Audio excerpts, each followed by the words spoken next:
भारत में 2005 के दौरान सामने आने वाला एविएशन बहरान महज एयरलाइन का हादसात या परवाज़ों की मनसूखी तक महदूद नहीं रहे, बल्कि इस नाल खोखली तरक्की का झूठा दावा को भी पोल खुल गया है।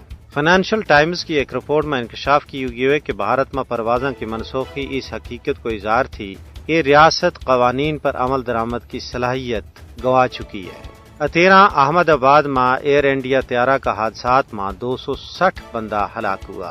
हादसा तो बाद तहकीकात में कोई खातर ख्वाह नतीजों नहीं निकले, जबकि हादसा तो बाद सामने आने वाली रिपोर्ट्स गैर वाजिया थीं। फाइनेंशियल टाइम्स ने वाजे की है कि इस पूरा अमल ने अवाम का जहन में यो एहसास पैदा किया है कि निज़ाम न ही मजबूत है न ही शफाफ। भारत का अवाम में यो एहसास भी पैदा हुआ कि रियासत सच सामने आने की अहलियत नहीं रखती। एविएशन इंडस्ट्री के अंदर आवाज उठ रही है कि आवाम को भारतीय एयरलाइंस पर एतमाद खत्म हो चुकी है। 15 तो ज्यादा एयरलाइंस को दिवालिया होना इस निज़ाम ना अंदरों खोखलो होने को सबूत फराहम करा है। इस तो अलावा बेशुमार त्यारा का हादसा भारतीय एयरलाइंस की बदतरीन एविएशन सलाहियत की अक्कासी करे।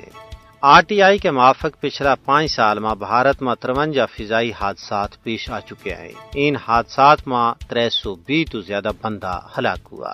हादसात की शरह में 14% बाद रिकॉर्ड किया गया है, जिनमें बोइंग त्यारा, हेलीकॉप्टर और निजी जेट्स शामिल हैं। पाकिस्तान की फिजाई हदूद की बंदिश ने भारतीय एविएशन ना लोहा का चन्ना चवण पर मजबूर कर छुड़ा है।